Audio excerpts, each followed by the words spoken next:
Oh, we're live. Hello, everyone. Russell Wright, Network Empire, Director's Cut. You guys rock. We have been partying and waiting for you guys to show up. Where have you been? Come on now. It's 4 minutes past the hour. We've been waiting since 10 till. No, we still got a lot of people coming in. So good to see all of you. We have Mike Hayden with us, who showed up on time. Jimmy Kelley, however, did not show up on time because he likes to be fashionably late. Hello, Melanie Alexander. Hello, Mario. Jazz is here again. Jazz, I already spent an hour and a half with you today, actually 2 hours. She's a glutton for punishment. She's a glutton. She's a committed something. I'm just teasing. Wow, look at all these people rolling in. We're definitely going to break 100 tonight. Maybe we need to be committed. Yes, you do, Jazz. Hi, Paul. Paul, oh, good to see you. Paul says, you know where you are? You're in the jungle, baby. You are. This is the jungle. Who else we got in here? The jungle. If you can hear me, give me a 1, guys, just to do a system sound check. Oh, yeah. Okay, Christina Crawley. I'll keep your identities anonymous. Not. David Reese, good to see you. Brandon's here. Richard's here. Zenith. That's an excellent name. I love that name, Zenith. Good to see you. Wow, it's amazing how disciplined some of you guys are. You've been here every week. I'm very, very impressed. All right. Tracy, good to see you. Everybody have their questions ready? Sue Bell is with us. Wow, here's some interesting comments. Learned a ton from your answers. Thank you guys so much. Sue, thank you so much. Andrew Powell, coffee in hand.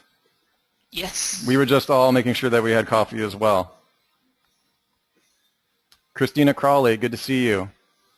David Reese, need all the help you can get. Hey, you're doing great, David. I wished I had the compression and the learning and the stuff that we have in this training when I first started out. Sue was rolling her eyes at me every 25 minutes in 2008. She was like, shut up and go sell. Let me program. Leave me alone. It's all about the team, too. It's a huge part. Oh, George O'Brien has a glass of wine in hand. That's nice. You can pass me one of those. I thought you would have had yours open, Sue. I just gotta listen to this part, sorry.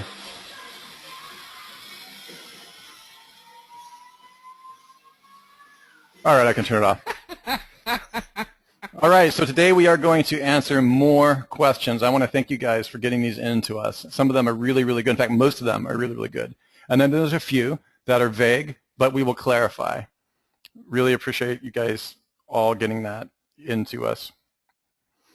And I guess we're just going to start at the top. You know, it's the same process that we had last time. I'm going to do my best to try to watch the polls and the chat, rather, not the polls, the chat window. If you have a question, toss it in the question field. I'll do my best to either grab it or snipe it as it's cruising by here on the screen. There's a lot of people.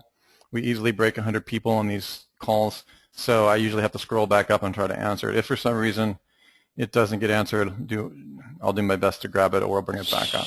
Should we start with the with Mike and his theme? Is that what you call it, Mike? A theme? A child theme? A framework? Did you unmute him or did you put him in a box? Maybe Jimmy put him in a box. Yeah. Sorry, I was talking. I forgot to hit the mute button. Okay, no worries. Yeah, join the club. We often talk to ourselves around here. That's why we're committed. Is it a child theme, Mike? It's a skin. So there's a theme, which is Genesis, and there's a child theme, which is dynamic, and then there's a set of a series of settings and files and custom code, which is the skin. Gotcha. Excellent. So I have to admit, sheepishly, I haven't actually ever installed it. That's okay. There's still time.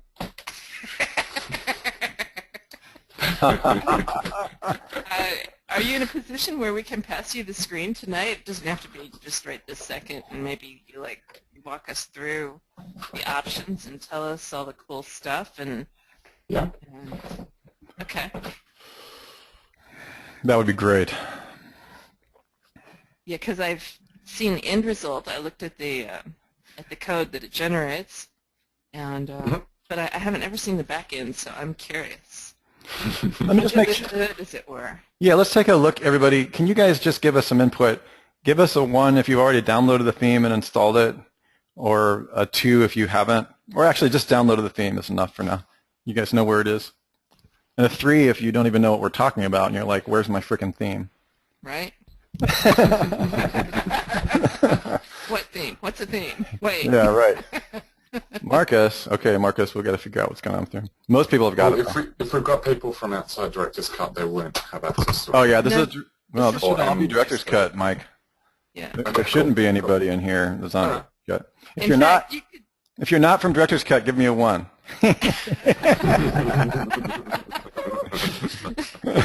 There's Jazz, of course. We're going to eject Jazz, find herself on the other side of the planet. You could maybe even play it. Oh no, here we go. There it is. There it is. Oh, okay, this is Jimmy's theme song.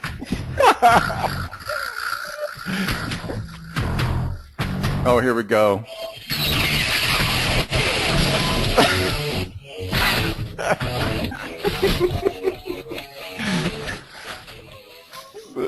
Right on. I had some playtime. Welcome, Jimmy. Welcome, welcome. Everybody was wondering where you were. I promised you to show up. Don't worry. I didn't leave anyone. Awesome. Awesome. We're glad. So how's everybody doing tonight? We're good. We were just introducing Mike, and we were talking about the theme, and we were checking to see how many people have downloaded it, making sure everybody knew they had access to it. And Mike Hayden is going to show everybody how to install it, and we're going to open it up for questions. Excellent. And then we were trying to figure out. For those of you that don't know Mike, he is another Sith Lord. He is. And as we don't know, there can only be 2 Sith Lords, right? That's right. In one galaxy at the same time.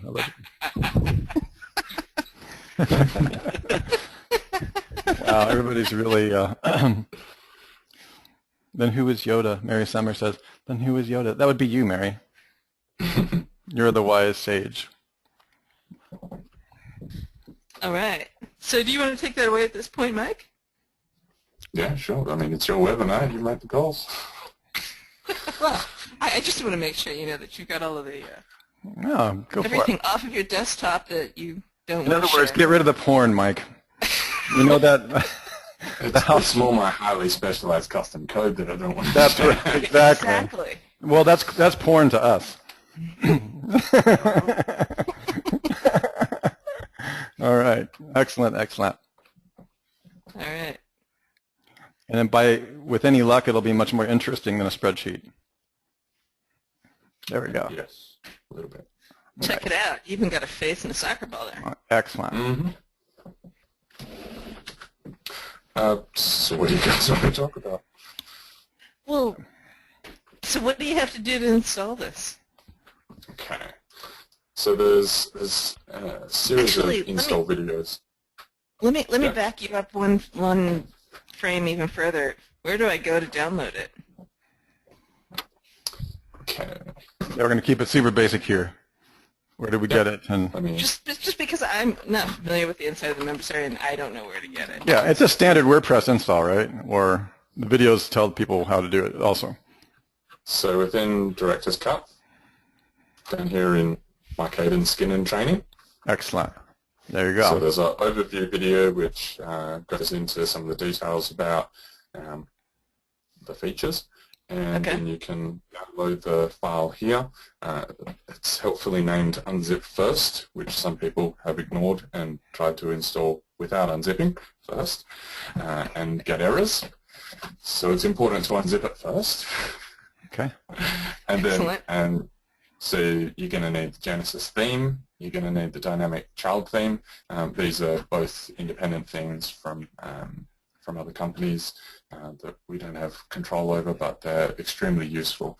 And so themes, child theme, and then you install the skin, the videos on the skin setup. Everyone seems to enjoy step 15, which is to enjoy a tasty beverage after you've successfully... Oh, excellent. Brilliant. We'll just skip right to that step. Exactly. Yeah. Okay, so the instructions are there, and you guys know where to get it.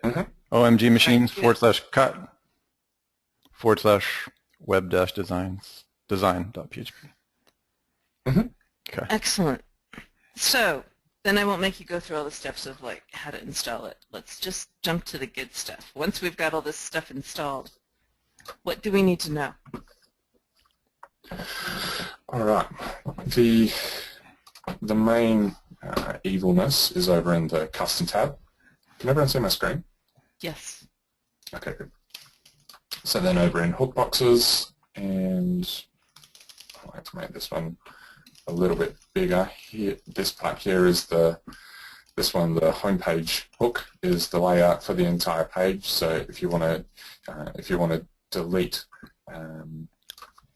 things, or say for example all you really want is just this three color column and a 4 column, then you would just delete everything. So you've got the 3 color and the 4 column, and you just delete everything else. Or you can swap it around. It's all tabbed so that you can see which parts to switch around. But yeah. Kelly, share's already being screened, so that's on your end. Give me a 1, everybody, if you can see Mike's screen. Okay, yeah. Kelly, sorry, I'm not sure what's going on your end. Sometimes if you sign out and then reboot right back in, it might help. But we've all got it. Jeff, you should be able to enlarge it on your side. You should be able to grab the corner and pull it bigger. Yeah, you guys can widen the GoToMeeting, not to insult your intelligence or anything, but sometimes if you're new to this, you can widen the screen to the GoTo frame, just like a browser, to the size of your window. Mario, you have to be in Director's Cut, which is where you are right now. If you're in this room and you're not in Director's Cut, you're not supposed to be here. So that's so the things that you need is Genesis theme and then dynamic website builder. So you've got to buy those in addition. Oh, so when you click on those, it goes to the buy page. Got it. Yes. Mario says I misunderstood the question. What's the answer it again? I'll try to type it out. I just answered. I just answered that one. Oh, you did? Okay. That they have to get the Genesis theme, and then the dynamic website builder. Oh, sorry, Mario. You are absolutely correct. I apologize. Yeah, Genesis is separate. Forgot it's a child theme.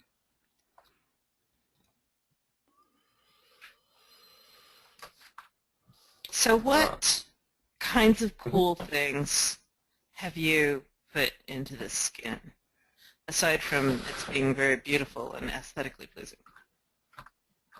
Okay, so the style is called flat design, which is very modern and now. But one of the things that you may appreciate is actually the semantic integration. So let's see if I can make this bigger. There we go. All right, so in this footer, Google came out with a document saying, this is how we want you to mark up your social accounts so that we can know about them and integrate them.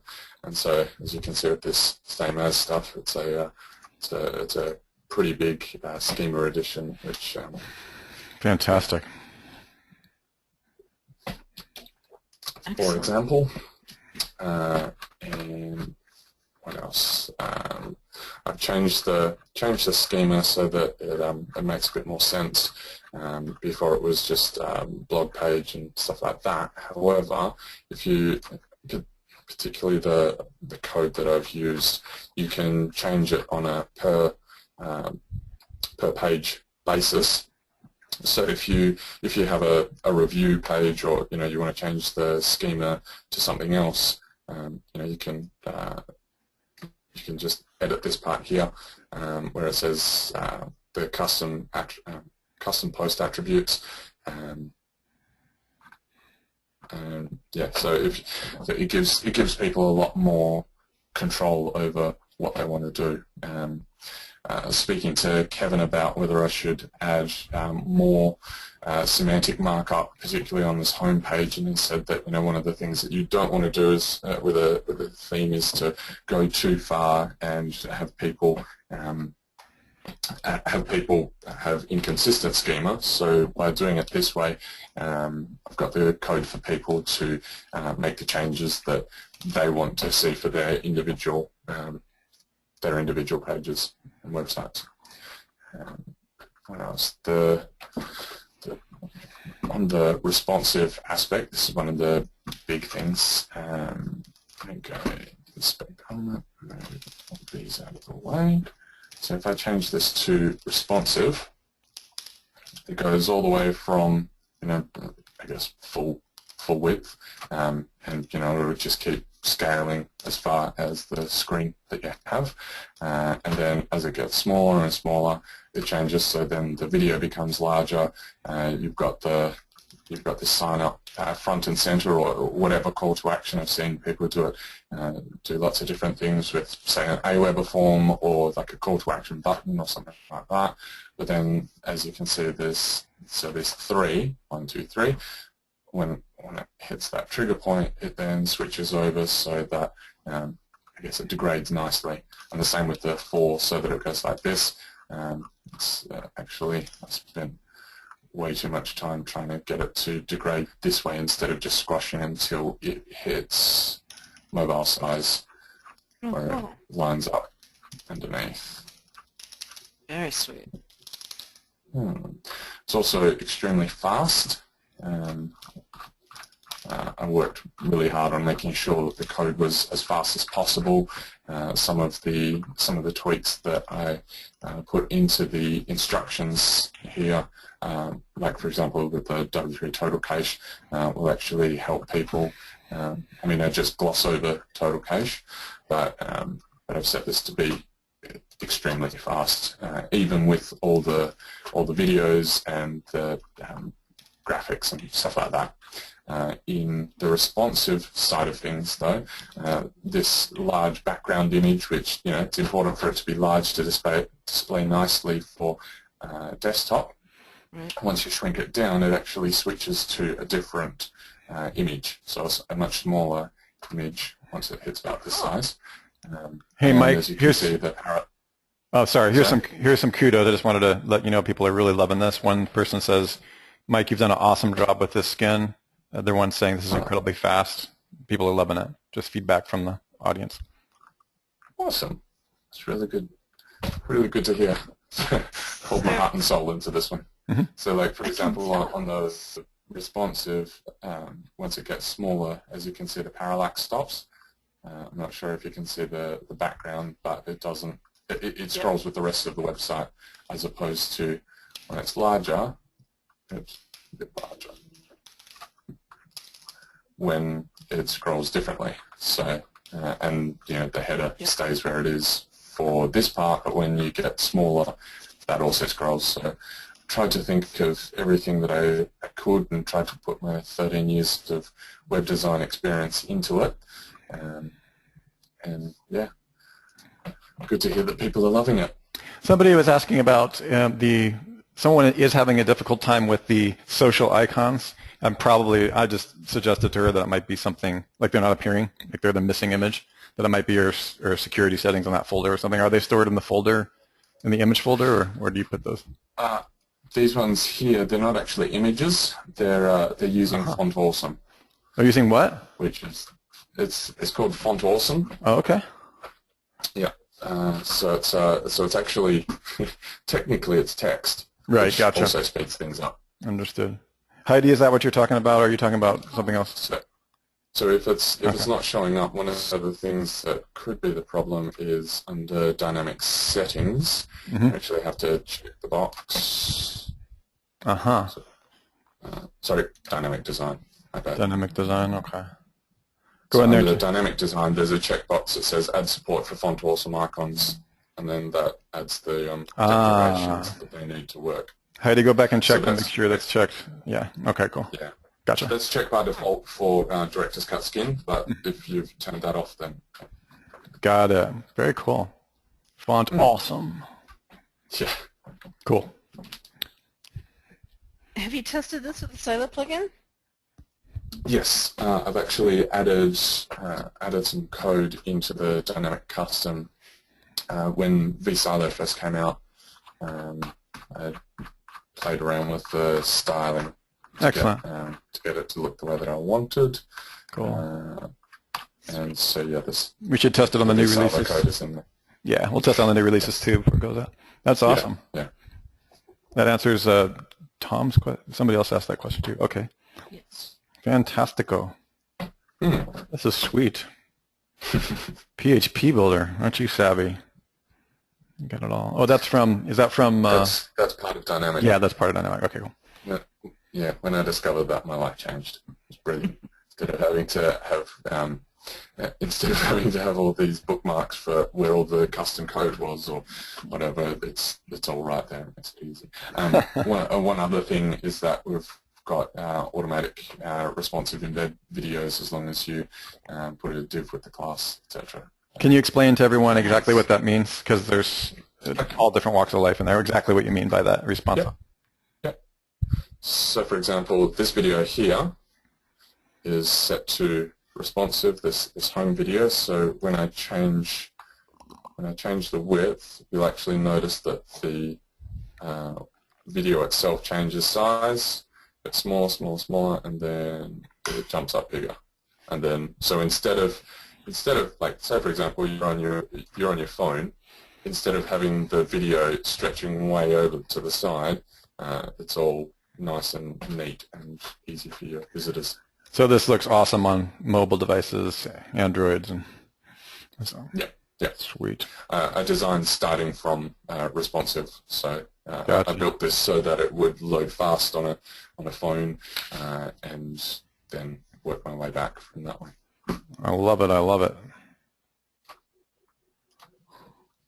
Wow.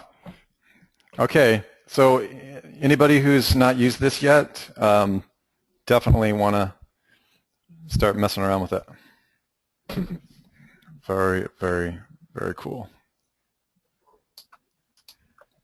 So for some of you guys, who've already used it, just type in like what kinds of things you're using it for, like what kind of markets. Just general. We won't read them out loud. I'm just kind of curious what you're using it for. Oh, okay. Yeah, you can change that background. That background is designed to be changed. That's just a photo of Perth, my city that I took with my iPhone. Oh, yeah. As you can see, it's a little bit green. Oh, wow. That's an iPhone shot, and it's stretched all the way across my 70-inch monitor. That explains that. It still looks pretty good. I actually took a couple of photos with a tripod and then mashed them together. Oh, okay. Yeah, it actually looks pretty good even on a big screen TV. Awesome. Yeah. Wow. Very cool. Very cool. Excellent. Yeah, we got a lot of guys saying that they're using it for local clients, which Yeah. I can see where that would be really There's good. and there's a lot of guys using it for SEO consulting as well. Yeah. Which is fantastic. Great way to kick it off. You've got the phone number up the top here, which becomes front and center when you go to the phone. Mm-hmm. I'm imagining this video here being either a direct-to-camera or something like Cotton's got on his website. Sales video, encouraging people to leave their contact details or take whatever the call to action your website is designed around. So you've got everything happening right up front, and then everything else goes on. But these are Font Awesome. also, by the way. Yeah, Chris is saying, I can't code, but with Mike's skin and instruction, my site looks fantastic, all caps. That's awesome, Chris. It's good to get feedback. I'm just glad you guys have a tool that you can use here. Design is super important. I mean, it really is. I can't tell you how many times early on for me I switched and dealt with design issues, and yeah, it's really, really cool. Oh, finding a good stable theme is just It is. such a hard thing to do. And you might as well build your platform dynamic now. There's no getting out of it as we move into all these HTML5 and everything. It's just, you guys are on the right, hitting the ground running on the right foot. And some of you are, of course, very experienced.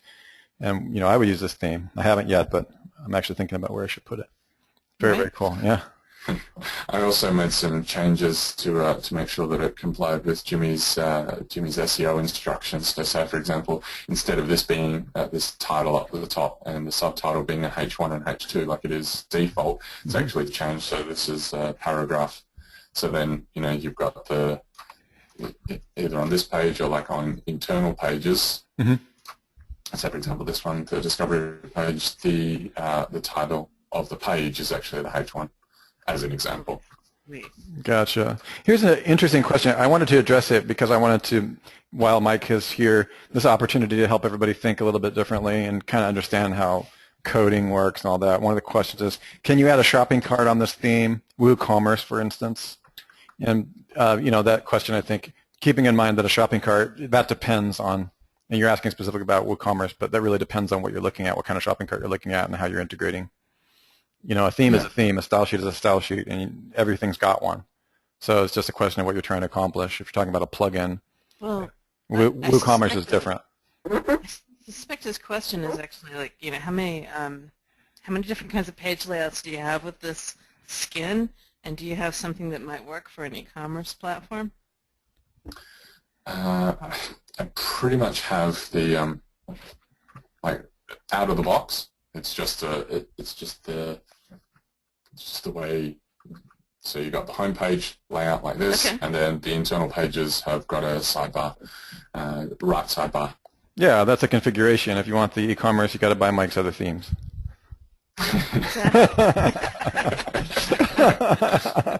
Hey, but I like the idea that there's all kinds of ideas I have. Definitely. Yeah. Well, with any theme, if you're adding a shopping cart to it, then you're going to have to do some customization. Each of the shopping carts typically have code customizations to make it fit with particular themes. I have used WooCommerce and Genesis Dynamic. I haven't tried it with this particular skin, but I have used it successfully with Dynamics. Fantastic. Interesting. Fantastic. All right. I think people are winding this up. Anything else, Sue, that you want to cover in this? No, but I'm making evil notes because... Yeah, we have some ideas. We have some ideas. You won't be hearing, this is not the last you'll be hearing from Mike Hayden. It's only the beginning. You had me at semantic integration. Okay, cool. All right. Wow, great. Excellent. Okay. Jimmy, you've been very quiet. Do you have anything to add?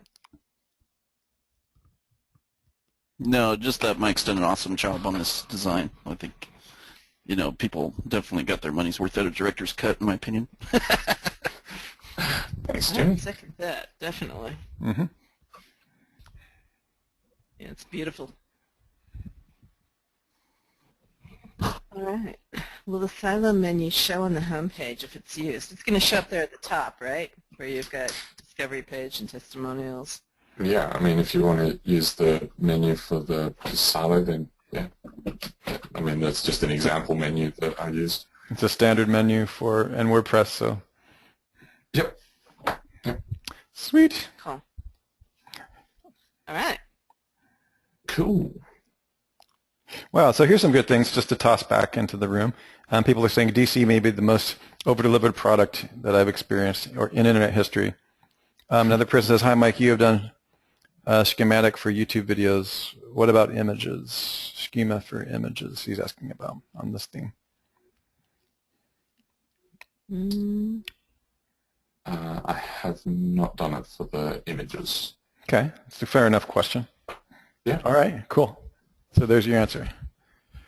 There's a couple of simple workarounds for that. It's fairly easy. Yeah, I mean they're all widgets, so Yeah. you can. Yeah, the schema for videos is just example code that I put into the README. So same for images. Just grab the schema for that. Yeah, very good. Cool. All right, cool. And I trust with all the other videos, you've got a video that talks about how to change up some of the stuff, like some of the font sizes or colors or things like that. Yeah, I've got it on some of the stuff. Okay. Yeah, that's all on the same page that we just showed. Yeah. And there's so much stuff that you can do with dynamic that it's a little hard to cover everything. Yeah. I'm sure. I mean, we've got a course with 25 hours of video. Yeah. That talks about it. So well, but just there's no big deal. Like, what is the name of your independent course where you? Because it's hours and hours and hours and hours worth of stuff that you guys have. Like, what is that name of that course? I have no problem at all dropping that here, just in case people want to get super advanced. It's called Website Supremacy, and it's at websitedesigntraining.net. All right. Now, again, that's the layer that's beyond, above and beyond what we're going to be covering in Director's Cut. I just wanted you guys to know that this is not a small, to create sites like this. You don't need it. But yeah, you don't need it in Director's Cut. But for those of you who just decide, well, wow, I want to learn development at a higher level, programming a little bit, some of the basic stuff, how to work with dynamic, then you could do that. Exactly. Oh, it looks like some people have already taken it. Dang, you got fans. You got fans, dude. Okay. Love it. Excellent. Sure. Okay, cool. Razzle asks a great question. He says, what's your opinion now on the big sliders that are at the top of the sites? Are they SEO friendly? And, it all depends on where the header comes. Yeah, for SEO. Yeah, for SEO. I've seen a lot of them where you've got the H1 and then you've got the slider, and that is not SEO friendly. No. However, if you've got a video there, then it is SEO friendly. Interesting. You also have to be careful with a lot of the slider. How big is the header? Exactly. Well, as Roswell asked specifically, big ass slider. He said the big ass slider. That. All right, cool. All right. And some of them leave your site open for hacking, so you've got to be careful with those. Yeah. So Wow. Paul asked if there's some more specific questions about the skin should they be raised in the Facebook area. And, we talked to David today, and he's talking about creating an advanced Facebook section. Yeah. So hang on for a second, and I think there's going to be a place for you guys to Yeah. chat about the more advanced stuff. Yeah, we're working out a strategy for you guys just because I'm not trying to create like levels of whatever, but there is we are getting into some pretty heavy duty stuff, and I try to go onto the Facebook wall, and there I can't always determine who what level someone's at or if they've done Director's Cut, and it does make a difference. So see if we can work that out. So Zenas asks, can we explain why a video versus a slider is SEO friendly? And what it is if there's an image right underneath the H1, it could be a banner, it could be an ad, and Google doesn't like that idea. And they can't differentiate between an image, a slider, and an ad, so they just assume the worst. Gotcha. That's a great question. All I know is that whenever when we're sitting at your house and Jimmy sees one of those, he starts hemming and hawing about those giant big ass images. It's like, don't get him started on that. What? And Mary's got a I can't help it. I imagine it's much like when Mike sees bad code on a website. Yeah. Yeah, it's like you just know you're not going to get past a certain point in your rankings. Yeah. Okay. Mary is asking a question about your course, Mike. Is it directed at someone who has some design experience or someone who's a complete newbie? Yep. So we've designed it so that if someone doesn't even know how to spell HTML, hint, it's spelled HTML. It starts with actual description of what HTML is and CSS and all that. So right from the start, but we're also assuming that there'll be a fair few people who have some experience. So I guess we consider it as a beginner to intermediate. So if you're really advanced and everything, then it's not the it's not the right course. But if you've got some coding background, then you'll be able to jump into the more advanced stuff a lot easier. Excellent. Good job, Jeff Klein. Jeff says I learned how to spell HTML. But Jeff, do you know what it stands for? Write that out. 10 seconds. You can't think. That's in the course, actually. That's how basic we went. Okay. Excellent. Cool. All right. So I think we should probably get started on these questions so that we don't end Yeah. up Thank you, Mike. April again. But thank you so much. Snatch back the power. Yeah, but Jeff, that took too long. You took like 30 seconds. Oh, that was Jeff P. Now everybody's writing it in there. Everyone is saying thank you, Mike. It was awesome. They're just, yeah, thanks a lot. Okay, cool. Awesome. There's a wall. Thanks for having me, guys. Now you can hang around, obviously. Oh, I will. What time is it there? Oh, it's probably. I think we should keep him on and put him on the hot seat first. I don't like your hot seats, Jim. Yeah, we're gonna throw. Let's throw the. This is Mike. Throw the really tough questions at Mike Hayden today and see what he says. This will be fun. I'll love it. It's a test. It's a test. I'm good at redirecting questions. 301, redirect those questions right over to Jimmy. I'm just going to do a 404. Oh, no. Terrible. God, SEO humor. All right. It's bad, It is. Bad. When people say get a life, we're like, this is our life. Right? Unfortunately. No, it's okay. No, we love it. We do. We love it. Yeah. We're strange that way. Yeah. So Fran's asking if there's a PDF for the 5 iframe punch. Oh, yes, there is. Back a couple of weeks, so. Well, the challenge was I had to, did that fall off my list? I don't know. Probably not, because this is back on the 19th. So my guess is you've handed it in the meantime. I believe we did, but let me just double check. I'll confirm on that and send it to Dave tonight again. Okay. Andy has a client who's a photographer. It says website is, of course, 80 to 90% images. He's been tagging his photos. Is there a best practice? It seems like we had this question last week because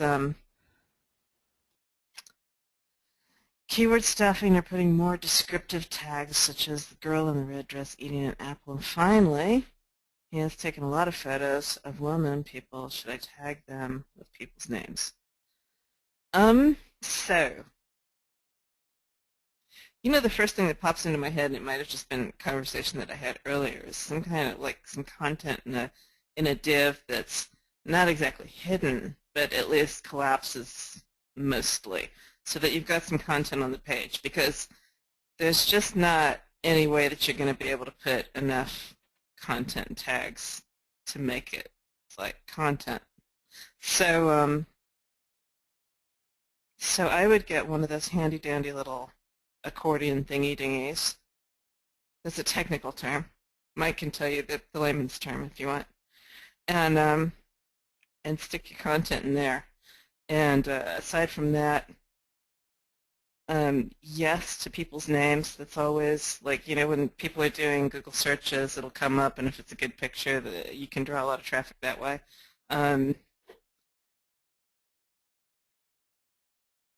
What's your thought, Jimmy? Should it be more descriptive tag or more like keywords? On the description for a page? For the images. Well, I try to incorporate a bunch of LSI ones in there. So that's we totally could take that part out of Tech Foundation 2 and make it an entire course. We could. But that was huge.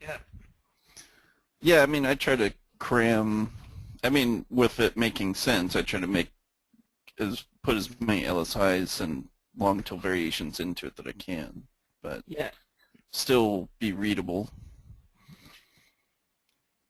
Cool. So, keyword oriented, yes. Yeah. Oh, Mike, do you want to tell them what the name is, what the layman's name for the accordion thingy-dingy would be? Yes, it's called an accordion. I'm not kidding, it's actually called. It's just the thingy-dingy part that's the real technical term. Exactly. Now you're looking for a jQuery accordion. Excellent, thank you. So question for Jimmy. A little off the subject matter. This might get nixed. Careful, Jeff. Feel it's probably a pretty important detail for those of us using PBNs in our strategy, especially if we're using them in our dash stacks. In Nashville, Nashville Live, like that, we can't talk about that outside of Nashville. He was talking about some changes we should make in our PBNs. He talked about how in certain cases we should set our settings to no follow and taxonomies. Do you want to comment on that, Jimmy? So basically, for people not to burn themselves, I mean, I think the more you start understanding link juice and stuff, you'll be able to kind of mold what you're trying to do and leave it do follow and follow on your index, on your meta tag there. But until people kind of understand that, I always try to put, you know, no index follow for it, because people will go and they build their websites, and this can happen on PBNs. I mean, there's software out there that will like tag the heck out of your site automatically, but you get into a problem where you're using keywords too much across all of the content on your site. So just as like a tag is URL, like a post is URL, a page, so on and so forth, a subdomain, the more keywords that you kind of cram into that, you can start getting dinged for over-optimization on Panda. Now, there is a difference between a local keyword and like a national keyword, but I would still just base everything you do off of national settings, because at some point the local stuff's going to catch up. But so even though it's no index, Google, what that means is Google won't put it in their index file, but it'll still follow any links that you have on there. So for instance, if you assign a tag to a specific post, then, and it's no index, right? So they're not going to index the tag page, so you're not going to get hit with dupe content, but it will follow the link over to the destination. So if those tags are roughly, you know, if you assigned them to a specific post, they'll be able to follow that link juice just the same, but you won't get hit with the dupe content portion. So once you understand more how the link juice and the optimization works, then you can certainly leave those on. But for general rule of thumb starting out, I just encourage doing the no index follow. Cool.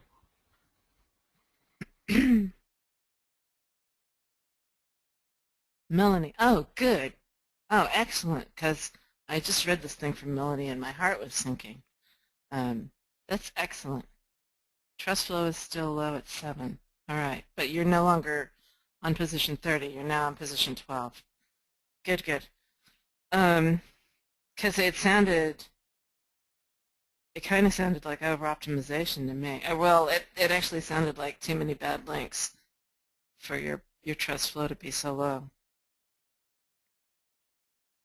Doing DAS. Okay. Yeah, I would take a look. Well, I can let Jimmy answer that. It's more his forte. To bring those on to the monthly Webby. Yeah, exactly. We talked about something similar in the Webby earlier today. Yeah, I tell you what. Yeah, if you're not at where you want to be by next month, then bring it there and we'll tear it apart. Take a look at what's going on behind the scenes. All right. Outsourcing and GSA to power up the DAS stacks. Can we get a really high level GSA best practices and not blow ourselves up? No.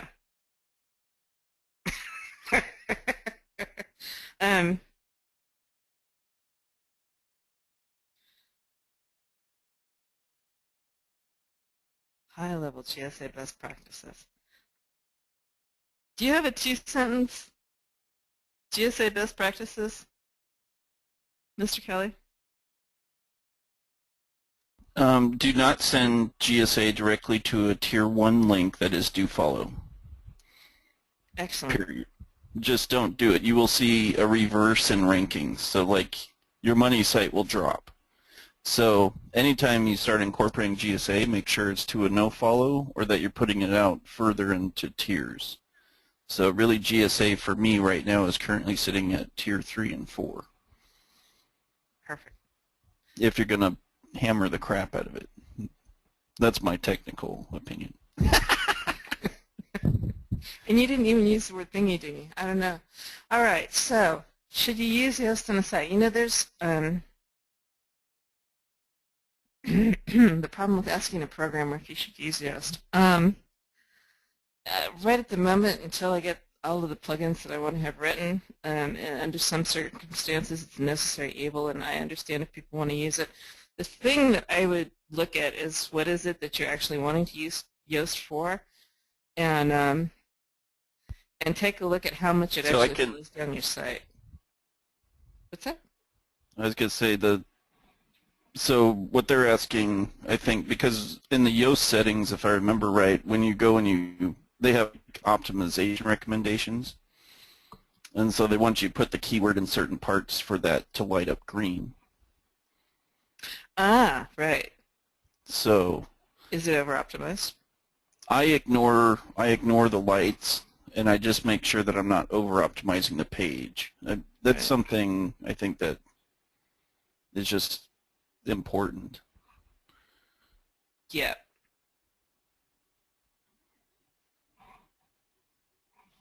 Are you guys in any still doing DAS manually? We do not have a tool for that. I've looked 2 or 3 times at writing a tool for that, and like Jimmy asks me about it every week. And yes, I want a push-button ranking software is what I would like. You and the rest of the world. I can give you everything that we need to program. We just have to build it, and they will come. So no, we don't have that yet. I have a cheer that's dealing with a penalty on my site. Should I wait until he's done before setting up Social Explosion? You know, this was back on the 21st. I should hope, Stephen, that it's fixed by now.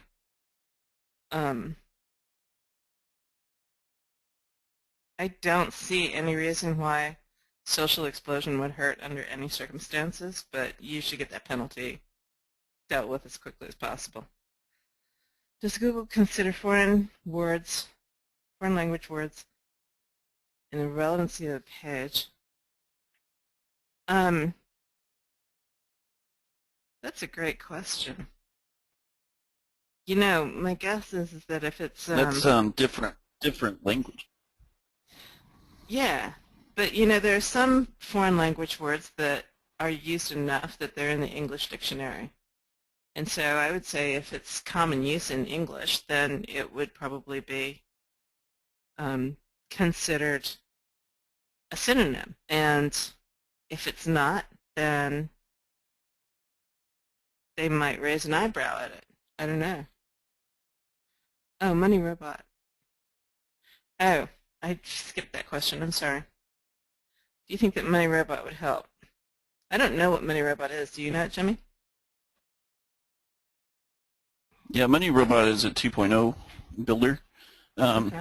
It is a pretty good tool. I did recommend it as one of the tools to use with some of the automation. I mean, I still like too much control on my Tier 1 to use it directly for that, but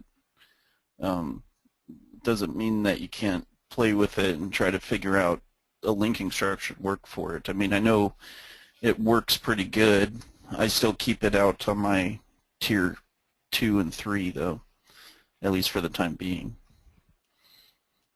Cool. Can DAS for YouTube based on a DAS Weebly RSS star? Can DAS for YouTube based? I think you're missing a word in here. For example, channel, video 1, targeting green smoke review, targeting green smoke starter kits, coupons, made a graphic of it here. Yes, that can work. I think they're talking about. This is what they're talking about. Yeah, you can definitely do that. I mean, the thing with the YouTube is it's not going to, those are no follow links, but you could certainly make DAS work in the same manner. Typically, as long as it's got parent-child, which it would be in that scenario, which is channel and then the videos are subs of that channel, then you should be able to apply the same principle. Excellent. Question regarding the Google dashboard. Best practice is 1 page per Google account. Oh, like a business page? What kind of a page are we talking about? Primary account is associated with my business as well as 2 nonprofits. Didn't work before realizing their pages would be attached to my account. Is this okay, or should I look to move the pages? Russ, are you there? You've been very quiet. No, I'm totally here. Okay, excellent. Do you have a comment about that? As he wakes up. No. Let's see. I have a question regarding Google. You mentioned their best practice in 1 page per Google account. Well, yeah. No, I never said that. I have a question. You mentioned your best practice. No, I never said that. You can have as many pages as you want to a Google dashboard. It depends on what you're doing. And again, since we're not talking about the different layers in this context, it depends. If this is your money site, you have to consider what your long-term branding strategy is. I don't really know your situation. You saying that your primary account is associated with your business as well as 2 nonprofits. I've done work before realizing their pages would be attached to my account. Okay. Well, here's the thing, and again, this is something I need to double check. Similar to Facebook, you can share managers, and I don't know your situation, but you can, for example, if we have an account and we have a page and I give manager access to Jimmy, I better be careful with this because I probably need to confirm that. I believe if something happens to my account, I believe I can relinquish control to the third party just like Facebook can. I'm not 100% sure on that. So you really just have to be thinking about what is your long-term strategy. Are you going to be building the page for the client? Are you going to be holding your clients hostage because you own everything? Like, what is your scenario? But again, it's not an easy question to answer because I don't know your particular scenario, but there's no limits. For example, I have 5 pages tied to a single dashboard, and I handle that dashboard very carefully. But I also share managers and make sure that the organization with which I'm working has a manager tied to it so that they have full admin access to that page. Does that make sense? Can everybody give me a 1 so that I know that I'm making some kind of sense to you, or a 2 if I'm not, rather. Does that make sense? Is there anybody that didn't understand what I said? So I'll also just chime in here for a second. We've got protocols for when we take a client on. Like, we've got a whole process map of things that we do. And one of the things that we do is for a new project, we make a Google account. We make a primary Google account for that project. And so then that controls Google Analytics for the money site, and it controls the business page and that whole Google setting. So we didn't do that in the very beginning. As you're moving forward in new spaces, you do things, and then after the fact you go, there was a better way to do this. So I'll just put my 2 cents in there. Like, we just looked at all the different things that could happen and how we wanted things to be able to go down so that if the client went someplace else, or if we spun it off, or if we did whatever, like, how would we want to be able to handle that Google? Yeah, exactly. And one of the things I would say, and Jimmy did speak to this last week, I think this is useful for all of you. It really is worth it. You might not know it now.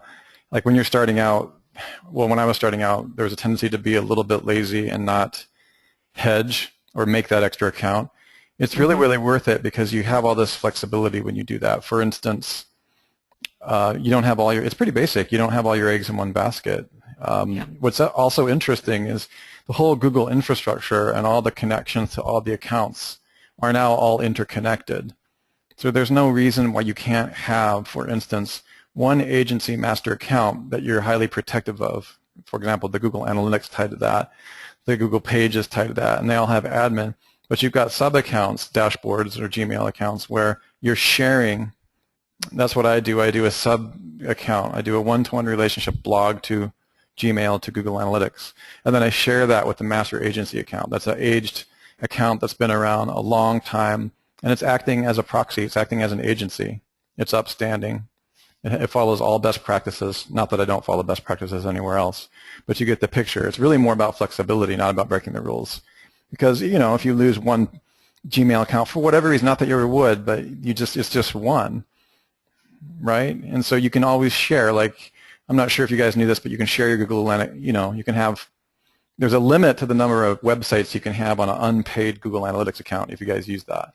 But there's no limit to the amount of websites that you can share. So theoretically, you could have 5,000 sub-Gmail accounts and with an individual website and share it with a master agency account and never be charged or never have to upgrade to paid analytics. So that's basically, you know, something that you don't know when you're first starting out. You're not aware that, and not only that, you would rather have that because you're more flexible for SEO purposes and other things. Does that make sense, everyone? Okay.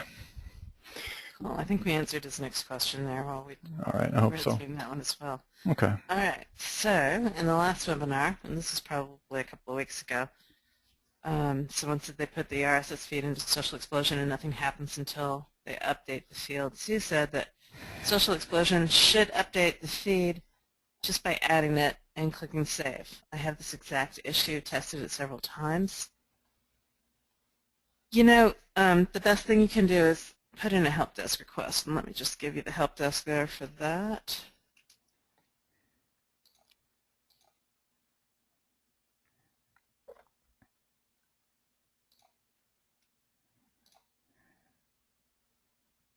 Make the font a little bigger so you guys can read it. domainwebstudio.zendesk.com/home. And our trusty team will help you out with that. All right.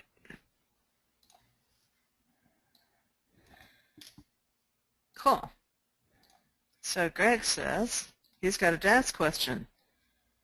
I'd like to know if it's possible and useful to use powerful expired domains and redirect them to each of the Web 2.0 properties. You know, I think we've answered that a couple of times. And it would. I think Mike, you should answer this.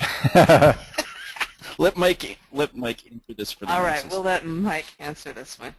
How dangerous is that? Is Mike Hayden on?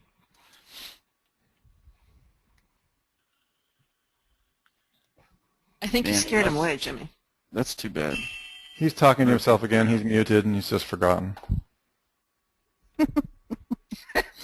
Let's see if he comes back. So, I could answer. I know the answer to this one. Okay, you can answer. See. Don't do it. Don't do it. Did any of you see the post that Mike did the other day in the Facebook group?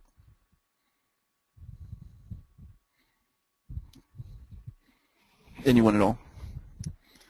Where he brought that site back? That was this exact scenario. I didn't think it was. He had that pointed to a Web 2.0 property? Yeah, Patrick knows. Yeah, the one link where we disavowed only one link and it brought the site back to number 1. This was this exact scenario. So you got to be cautious and know what you're doing to be playing around with some of these 301s, because literally you could 301 something to one tier 1 link and it can tank your entire site.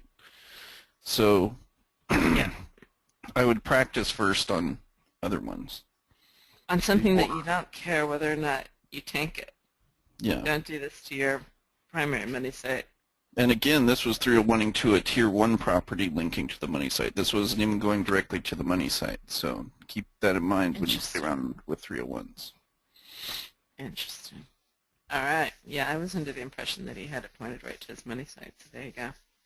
Did we, sorry Sue, did we have a question about combining the Google Plus pages up above somewhere? Yeah, we did. Yeah. You guys You answer that? answer? Yeah. No.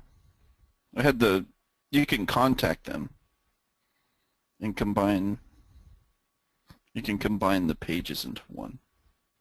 Oh, do you have to contact them? Oh, you have never done that, combined pages. So that's typically what I'll do for, so here's a link. But why would you want to combine the pages? And under what circumstance? Well, if you have, so let's say if you have like multiple, if you have multiple Google Plus pages and they have different information or different phone numbers or different whatever, and typically the business owners I've come across either don't have the logins, or many different SEO companies put the logins together so they don't even have access to change and merge the pages. Typically you will go and you have to contact Google to get them to say this is the main one, and in that instance I would make it so whatever the verified YouTube account is that's most valuable to you, you keep that as the main page and tell Google to put all the other pages to that one, and that will clean up all those listings but still let you keep the power that you're trying to get. Okay. Okay. This And is you actually a different. Go ahead.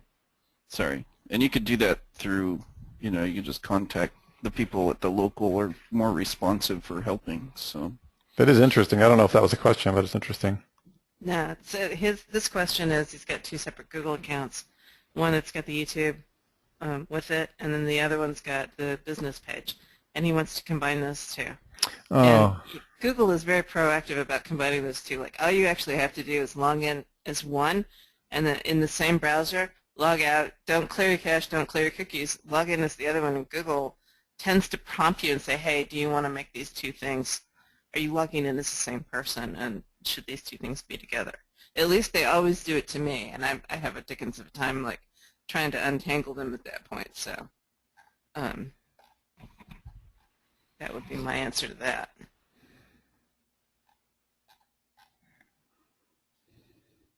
Not that I have multiple Google accounts. You lost me at a dickens of a time. to get to that link, you have to be logged into your Gmail account. So do that first before you go. If you just go to it without being logged in, you won't be able to get to that page. Did you drop that in everywhere? Oh, there you are. Yeah, I put that to all. Page's not available. Oh, that's what you were saying. You got to be logged in. I understand now. Let me just throw it up here so everybody can see it.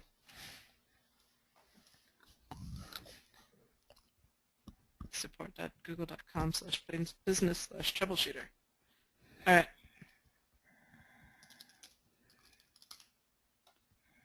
Does vSilo integrate with all WooCommerce to create a siloed e-commerce platform? No, but I wish it did. And Mike and I might have a conversation later. He put evil thoughts into my head. Clearly he's still not around. All right. How would you approach on-page optimization on a WooCommerce or any e-commerce site? Well, WooCommerce is different from any e-commerce site because most of them aren't on a blog platform. I've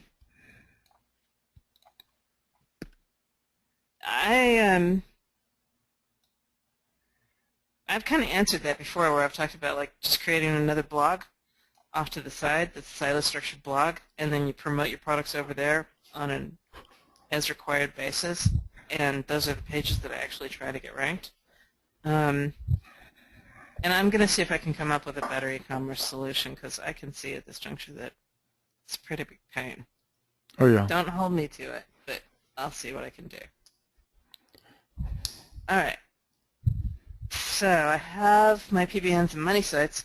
client sites built on various themes. Was wondering if I could just add the all-in-one schema-rich snippets plugin. Dang, where's Kevin when we need him? Well, I know all-in-one. What are you trying to accomplish with the rich snippets? Are you trying to do everything? Because if you're just trying to do the image, if they're just trying to do the image because it's not, they just don't want to get into the code on that theme, right? I would use a semantic social WP, Mike Russell's plugin, because I've been able to do that. Only check that one thing. The main thing is you want to be careful is if you're using a semantic theme and then you're using a plugin, sometimes they conflict, and you'll use like the double header. You'll have double schema, and that's bad. And then Kevin will yell at me, and then I'll have to remove it, and then I feel like an idiot. Right. There was a new link that Kevin dropped, or you dropped actually, in this morning's webinar. Oh yeah, I have it here. The schema thing. Could we have that again? It's a brand new schema, as if things weren't complicated enough. They got to go and Right. change everything. Right? Let me see here. Moving people's cheese. Oh yeah, It's this is a people's big favorite cheese, and it's a big move. Actually, most of it, it's just a new validation. I'm going to go ahead and, oh, you're not using a semantic theme, Christina, then you'd be fine. I would still use social. It's the only one that I feel is not so complex. There is a few other that Kevin approves of, but that one's by far the easiest, and he approves of that as well. Cool. Let me just Mike is back now. Just he so you is? know. Oh, good. I thought he could comment on his one link post that, Mike, we came across a question where they were asking if it's safe to 301 an old PBN to a Powerful PBN. A powerful PBN into one of their DAS properties. What are your comments on that?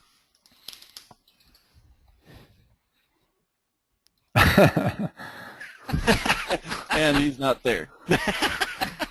gone. I'm out.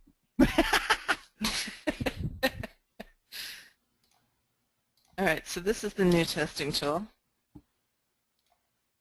Just grab that and bring it up forward. Dang, that's a long one. Developers.google.com/webmaster/structured data tool/testing tool. I already gave you guys the link to the tools people are asking. Can you guys all see the public chat? Because I would really rather not have to do it to you each individually. I'm sure they can, but I'm also putting it up here and clicking on your links. Oh, so okay. that the replay guys can see it too. Okay. All right. So, how do you see the schema of the site? So that's the question. That's the answer to that there, the developers.google.com. All right, next question. I got a PBN and money sites. Client sites built on various themes. Was wondering if you can just add. No, we did this already. Oh.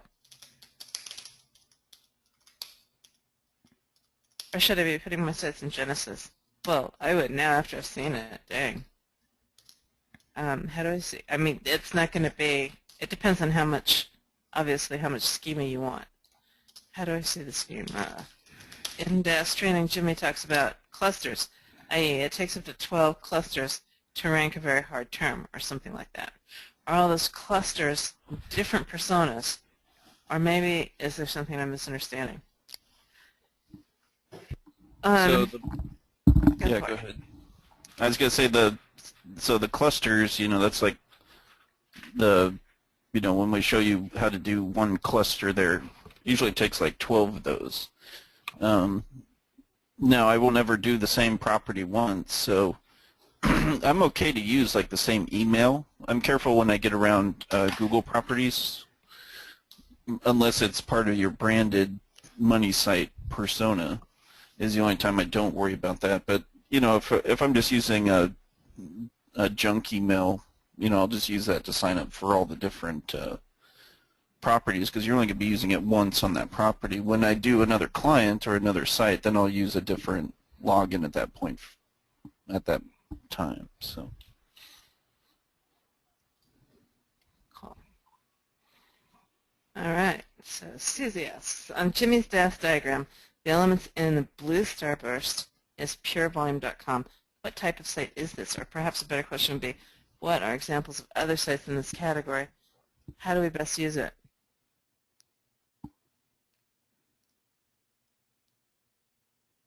So basically, you're just looking for any way that you can utilize a high DA site.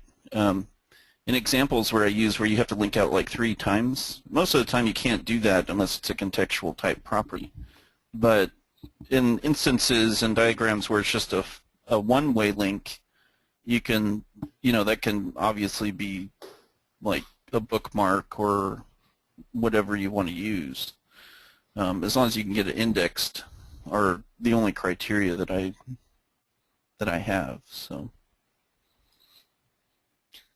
Okay, she's talking about making posts on a green smoke for green smoke on a music site. Don't really look appropriate. Does that matter?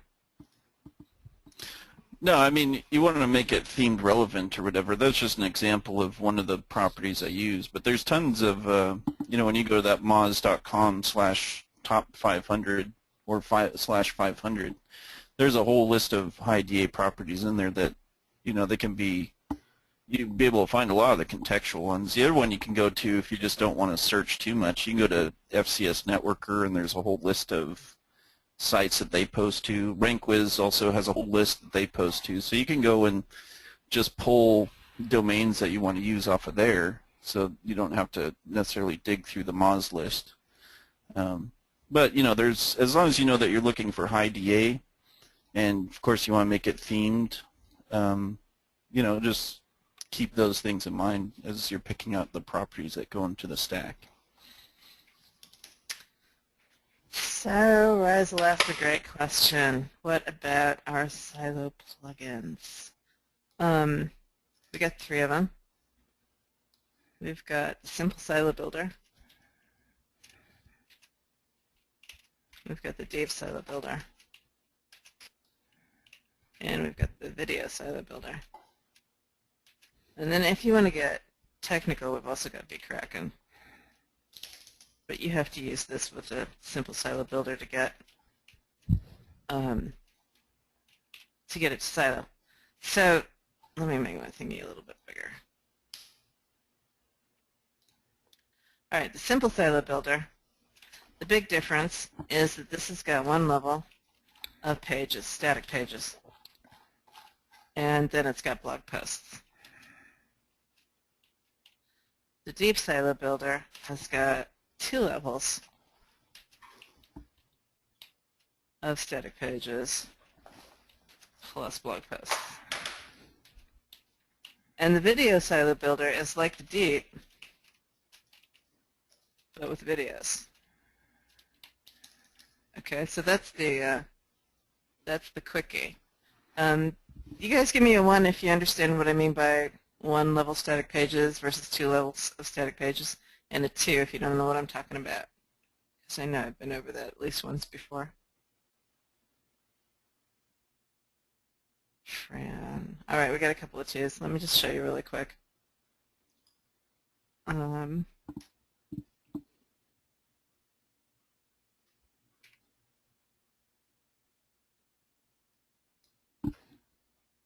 So here, this is your home page. These are your silo landing pages.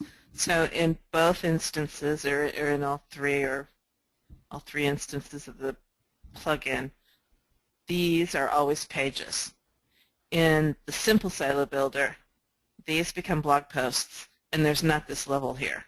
In the Deep, these are also pages, and these are posts. And that's the same thing for video. These are pages, and these are posts. Okay? Can you do more than 2 deep? No, that's as deep. So there's reasons why I don't go any deeper than this diagram, and that is this is actually adequate for even most e-commerce sites. And if you have really super broad topics up here and you keep going more and more granular, I could see where you can have a 4th and a 5th tier. We experimented a little bit with that with a couple of sites. And what ends up happening, the deeper you go, the less oomph you have on the silo pages. Interestingly enough, like the page authority ends up coming in on the next level down. And so long as these are super broad terms and you don't really want to rank for them, that's all fine and good. But most people, when they're designing a website, they have terms here that they really want to rank for. And so I didn't want to actually give you the ability to go any further down because then it's kind of self-defeating on this level. So super technical, but that's why we did it that way. All right. And back to the questions. You want to say like 5 links deep is rule of thumb. It's like on your silo when you do the. So like on the way they set this up is you have your home page, the category page, your sub pages, and your sub posts. So you got 1, 2, 3. Like technically Google will follow up to 5. Beyond that, you're gambling if they're going to pass the link juice or not.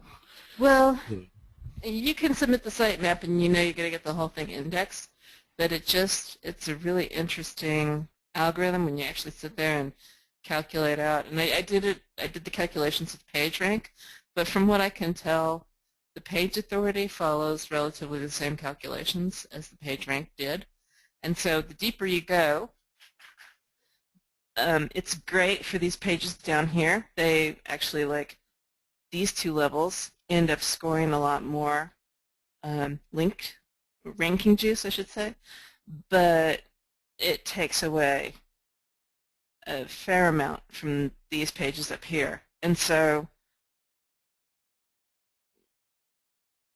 yeah, it's just, if you've got an e-commerce store where this is like clothing and you don't want to rank for clothing, then that's cool. But most people, they don't build sites like that. So yeah, and I was gonna say, Sue, let's see who's thinking in the audience. all right. On the supporting pages, there's another link out. Where does it go? When you install the plugin, you got your core silo pages, but you also have another link out. Where does it go? It goes to networkempire.com. Homepage. Hey, Andrew got it right. Yay! So there you go. So that's your other jump up. All right. So it doesn't go to networkempire.com? We can't use that to get a bunch of free links? Jimmy, your record, good thing I had going on there. Well, I think we should write some code in or something and Right? All right. Does the sidebar menu need to be there always with the silo plugins? Yes, it does, unfortunately. I can imagine from a designer's point of view that this can be in the way. You know, so like on the home page, it doesn't have to be there, right? The home page just needs the menu at the top, like what we saw with Mike's skin. But when you get past that, you've got to be able to have the links for the other pages. And here's the deal, like let's take this. Let's say you're sitting here, any of these silo pages. You've got to be able to have these links here. So you're going to have these links typically in the menu across the top, and you're going to have these links on the sidebar. And that's as good as it gets, because if you've got a wide silo and you try to throw that up in a menu up on the top bar, that gets pretty messy too. So I'm a programmer, darn it. I don't care about the aesthetics. No, sorry, just joking. All right. I don't need to split out multiple sites per week. You don't need to split out multiple sites per week. How the heck are you going to dominate the world? All right, so anyway, is there just like cracking a token symbol for DWS to be able to structure the perfect silo setup for a site? Oh, no, Kraken is unique in that regard. Like, you just put your tokens in Kraken and it'll spit it out. And the idea was the DWS or Network Empire Builder would allow you to do it by hand. So like if you've got a local site or you got a small niche, Kraken doesn't do those necessarily so well. It needs it doesn't do the automatic blueprint so well. It needs a little bit more information. So you can tweak it out in Network Empire Builder, but Kraken is the monster that you want to use if you want it completely automated. And I won't tell you about things that are coming. All right. I've set up subdomains. I so expected the marketer to just jump in and tell about things that were coming. He must be sipping on his coffee. All right.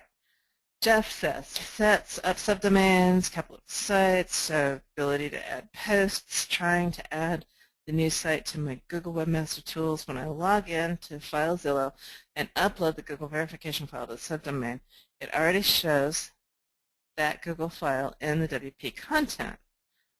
Shouldn't the subdomain be totally separate in cPanel from the main domain? You know, my gut hunch is that you've got a folder there that you're not going down into, that your subdomain is probably in a subfolder and you're actually looking at your site. The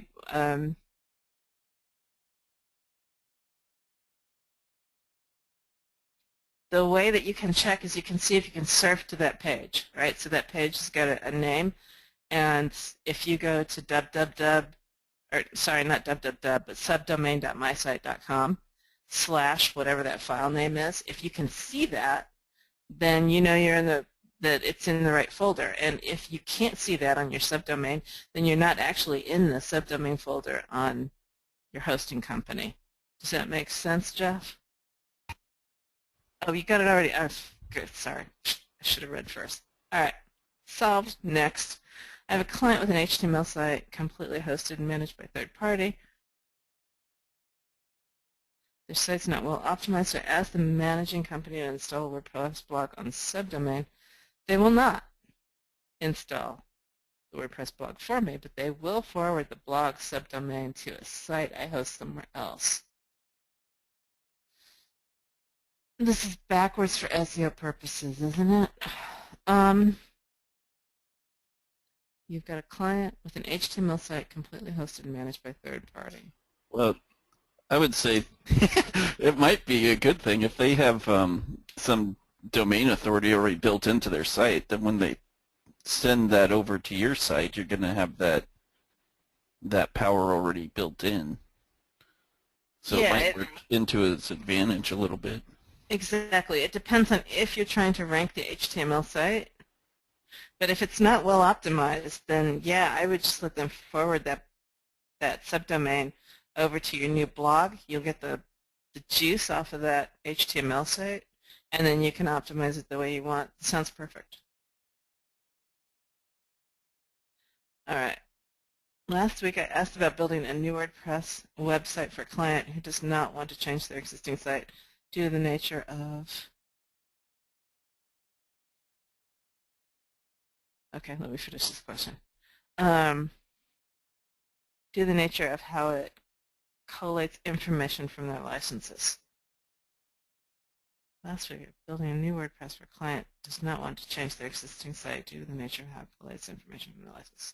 So as a result, I'm now doing news.clientsite.com for doing the marketing, posting blogs, and using Social Explosion. I can also give the visitor a more user-friendly experience by linking to the existing site at the appropriate times. Question: once I have this set up, could I redirect the root domain, i.e. www.clientsite.com, to the new news.clientsite.com so that anyone putting in the root domain goes directly to the news site? Would there be any negatives to doing this?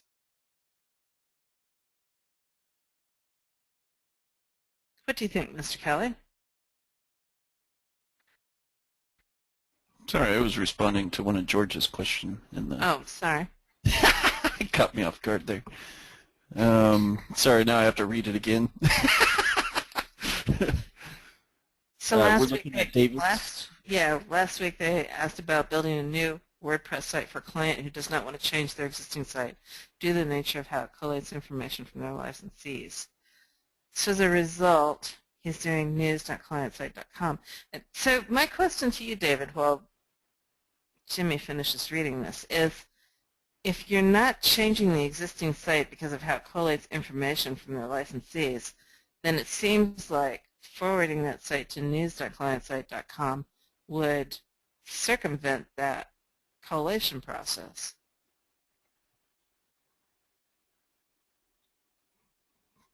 But if that doesn't negatively impact it, I don't see any reason why you can't do it.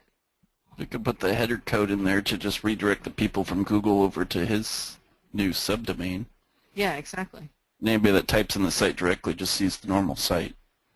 Yeah. Which might be the other thing, but So would solve Razzle, issues. yeah, exactly. Razzle asks, can I assume that using vSilo Builder, you're always the safest looking at depth flexibility? So the deal was, the reason why we wrote Simple Silo Builder was because these two require quite a bit of static content before you can actually get to posting your blogs. And some people just want to write blog posts. So this lets you do that. You can just have your one level of static content, and then you can post. And so I would say, rather than, assuming that this is going to provide you more flexibility, I'd really want to have a pretty good idea about what it is that you're trying to do. So these two make really good money sites, and this makes really good blog. And that's basically the way that I look at it. Oh, there's a long question over here. Hang on. There's two of them, actually. All right.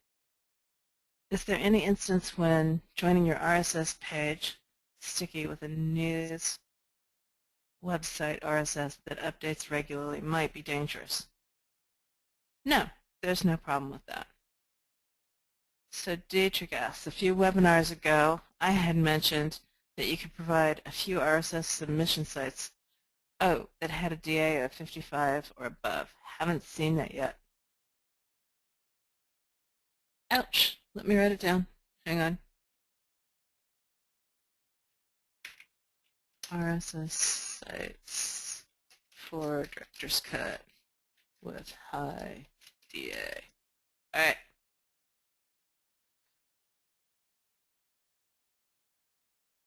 Cool.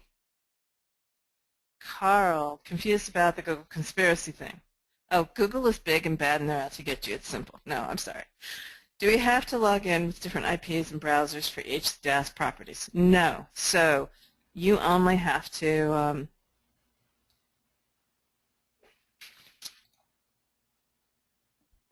so what I do when I'm doing something that I don't want to have Google know what it is that I'm doing, I use a different browser. Like my main browser, I like the cookies and I like the cache and all of that, so I keep it. So I open up something like Internet Explorer that I don't like, or I don't use Chrome for anything actually. So it's something like either Safari or Internet Explorer or something like that, and then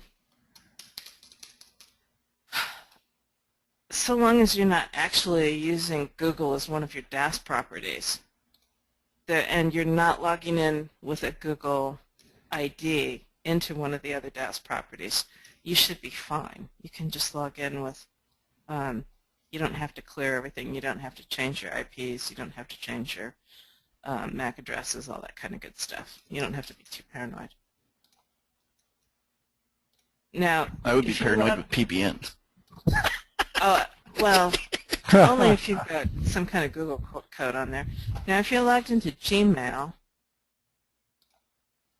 the Gmail of your blog, and you go to Blogger, and you're already logged in with that Gmail account, that's fine. No, you don't have to change it. It's just like if you're logged in with one Gmail account and you're blogging in Blogger, and then you're going to go log into another Gmail account and go blog in another Blogger, then you're going to want to change. You're going to want to purge everything and shift IP addresses and do that whole boogie at that point.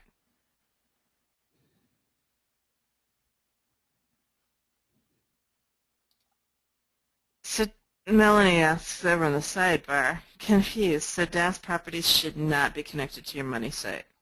Typically, there's no connection between a DAS property and your money site. You create different email addresses. You log into that DAS property, you do whatever it is you're going to do, you create the content, you create a link, but you're not, the only thing that connects the DAS property to your money site is the link.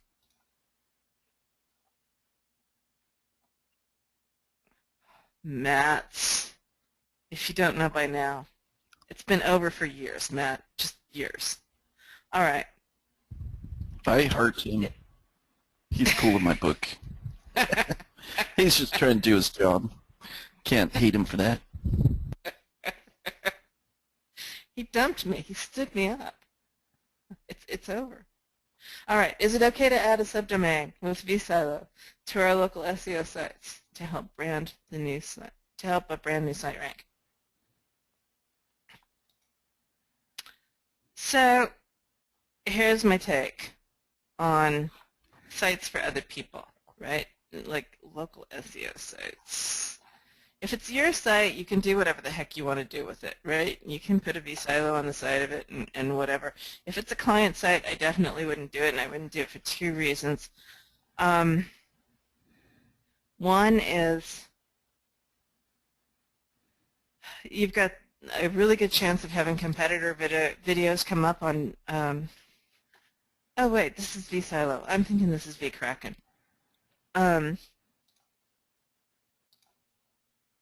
To add a subdomain with vSilo. Keywords would be very broad and not what I'm trying to rank for, probably focusing on general business. Okay, I would still say the same thing. If it's, if it's somebody else's site, let me put it this way. Put yourself in your client's shoes.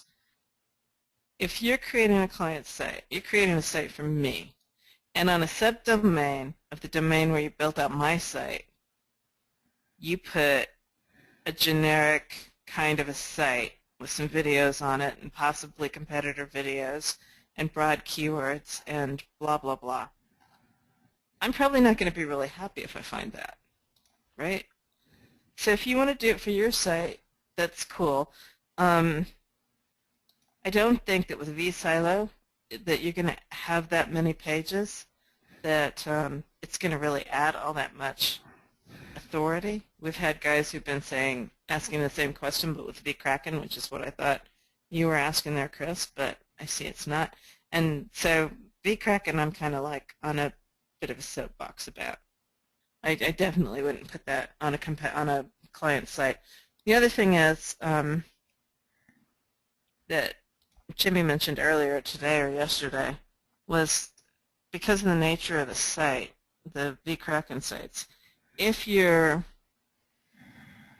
doing that on a site, on a domain that's ranking for competitive terms, your competitors could go in and report you, and that would hurt the domain.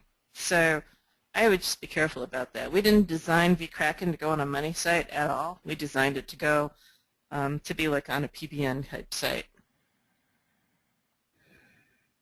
All right. Soapbox off. So, could you go over autofill magic sometime?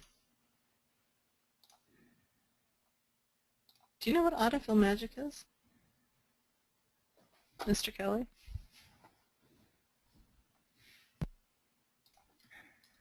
I do not. So then my answer, Peter, would be no. I'm looking it up right now. All right.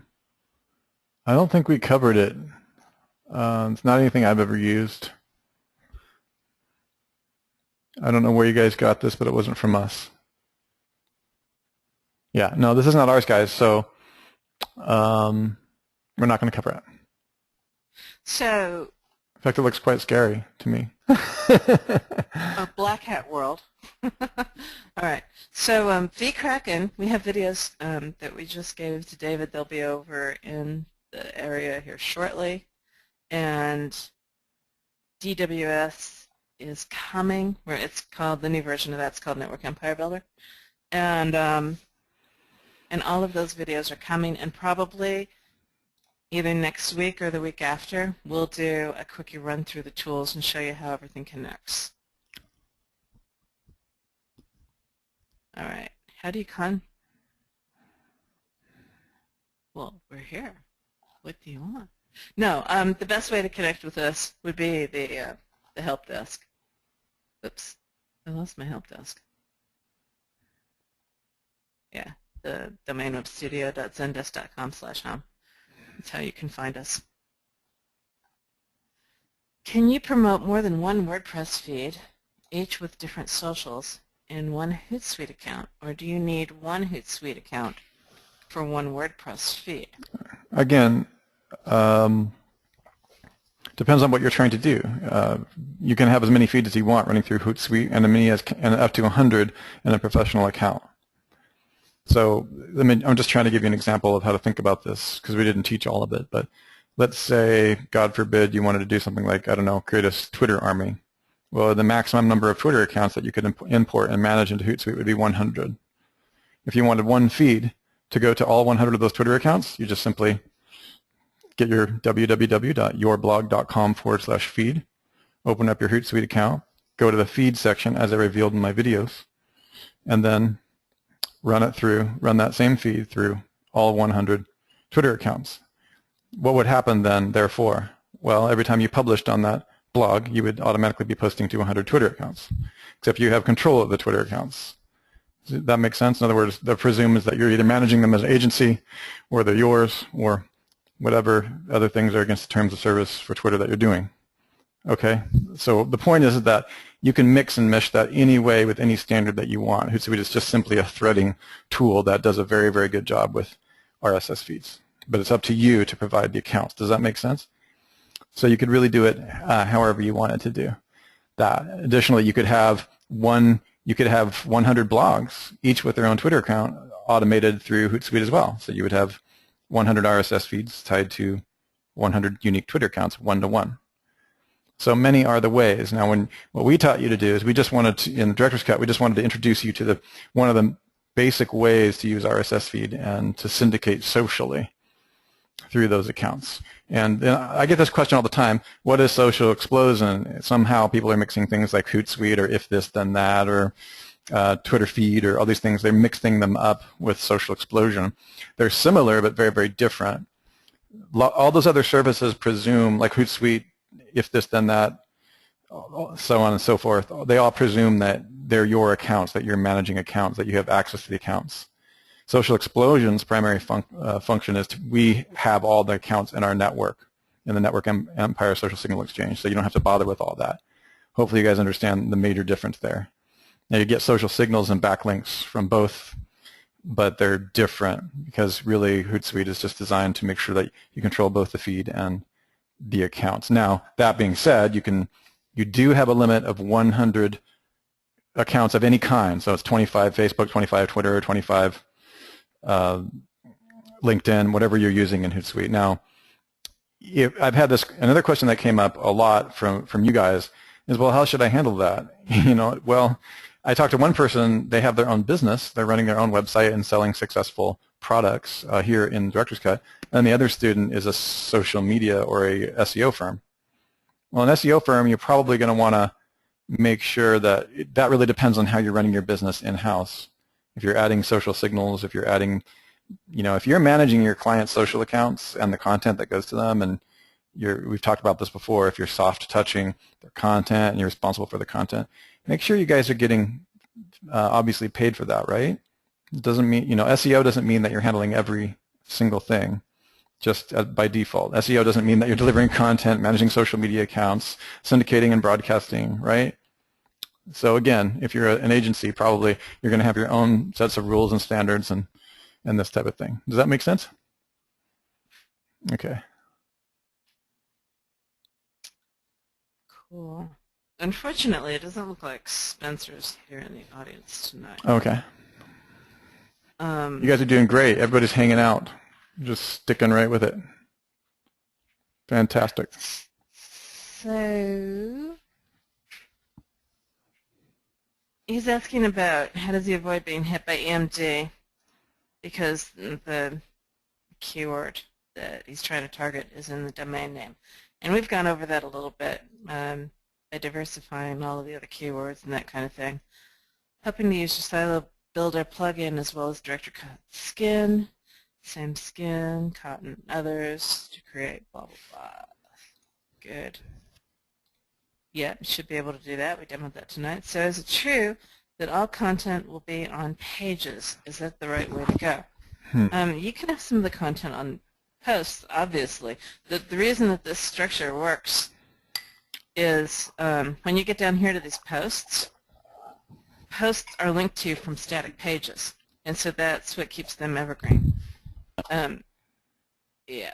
So if you're going to have, if you've got a static site and you're just going to have, maybe you've got 20 posts down here, then in the sidebar you want it to be able to display all 20 posts. If this is revolving, if you're posting regularly and you want those to fall off, then just set that to whatever you want it to be. That's an option in the plugin, and then in the sidebar, and then you'll be good. So, content pages, just repeating You the could same show them how to thing. pull the pure diverse for their backlinks for an EMD using TLKT. Well, you could do that. Fine, I'll log in to the tool. Fine.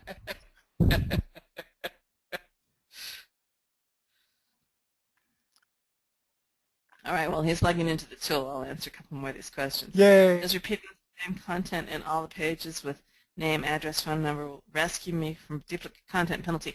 Right at the moment, yes. I wouldn't hold out that that's going to stay the same in the future. Regarding content, how much unique content should you have for each page? Well, dang, like, the more the better. Like, I would say a minimum of 350 words, and more is always better. What technique do you suggest for ranking these pages? The same as everything else. Ranking is ranking is ranking. What? Jimmy's going to show you inbound links. Well, on this Keyword page, you should ride a Right? unicycle while rubbing your stomach. No, you never know. There might be a trick to specific kind of pages. Like there are slight variations. Well, like if it's, I noticed there is, like if it's an Amazon page, Jimmy does a little, like there might be. It's a decent question. Okay. You never All know. right. I can appreciate Yeah. that. So yeah, no. No. How fast can I expect to see rankings, assuming it's not a high competition keyword? You know, earlier today we had Fran, who was on our webinar, and she put up a V-cracking site and didn't do anything to it, and she was ranking for heaps and heaps of pages. We're ranking #1 position. We've had guys rank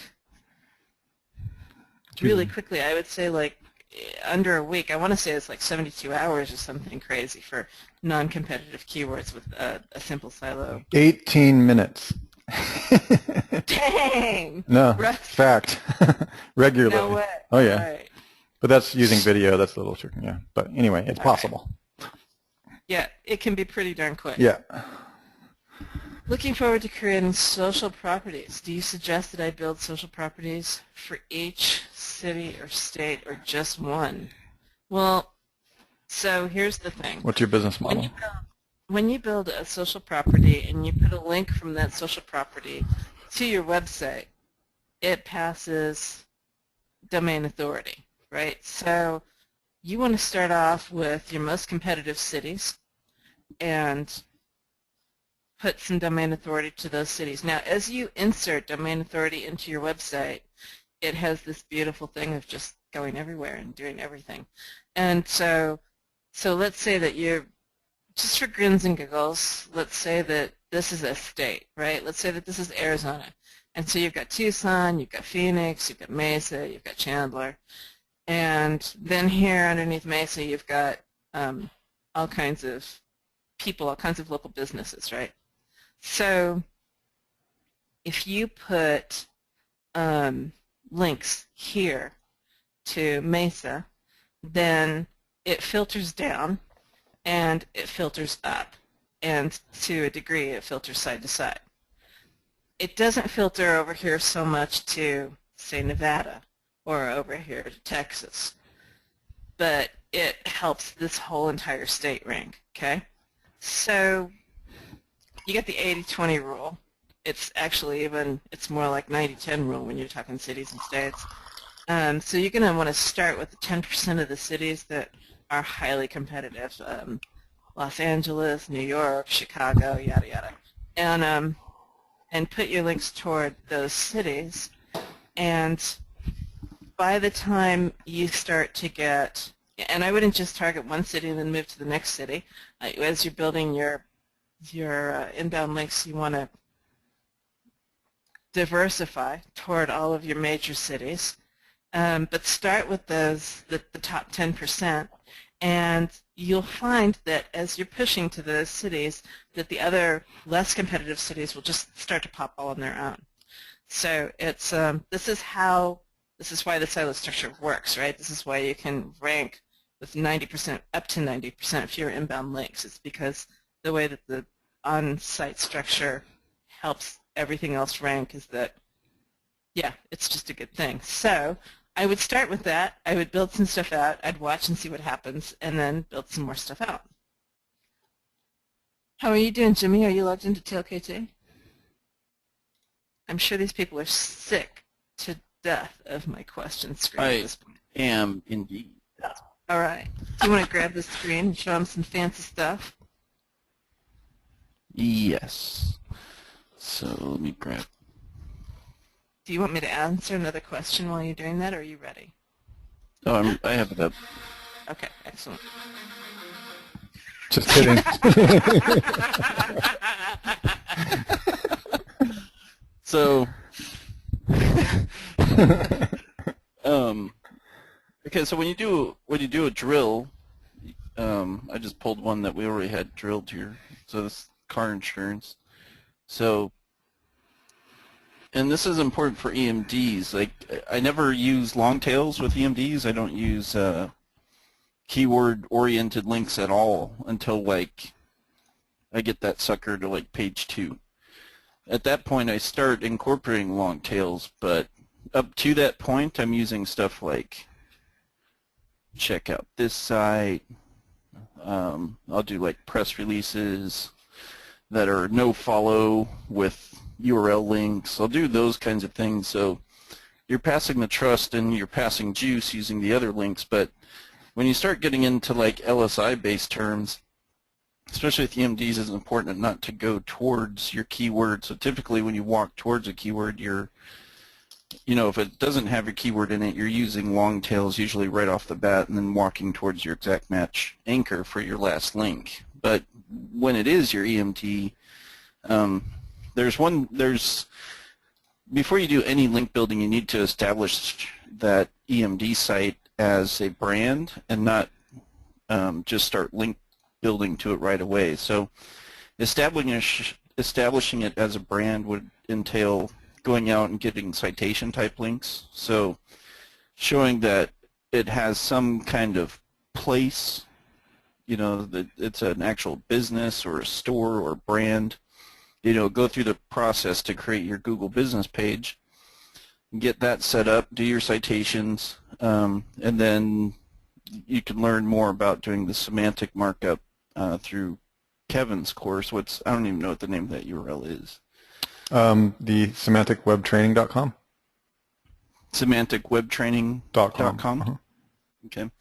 I'd go there. Semantic plays a key role in establishing that EMD as a brand. So these are all things I try to feed Google before I start doing any other types of links. But once you've established that brand presence for Google, then I start going into pure diverse. So when you're using the last keyword tool, you can come in here and you just click apply filter. So for this particular project, it's for car insurance. So I just go to apply filter, and you can come down here, and you can pick the Jimmy Kelley's domain name finder. It's typically like pure diverse that are associated with money is what this filter does. So when you come in here, you can click apply filter, and it'll go through that whole list that it did, and it brings back stuff it's heavy on your LSI, but it doesn't contain your keywords at all. So another one you could do, partials is where I would go next after I would use the pure diverse. And things that you probably want to use, I mean, there's so another thing you can play with, some of you people might be going into stuff that's a little more competitive, or it means, sorry, not as big of a keyword as car insurance per se. So you could come in here. This is where Kraken really starts to shine, is when you get into competitive markets. But you know, I know mostly we've shown you guys the last keyword tool. So if you run into that instance, you want to come in here and try to, you can fiddle with some of these outputs here to bring it down more. So that way, when you mess with it, it'll bring up more keywords that you have down here. For instance, I might just drop this down to like 60 or something and see if it'll pull back a wider range of keywords down there. Oh, that actually tightened it up. This is a bad example.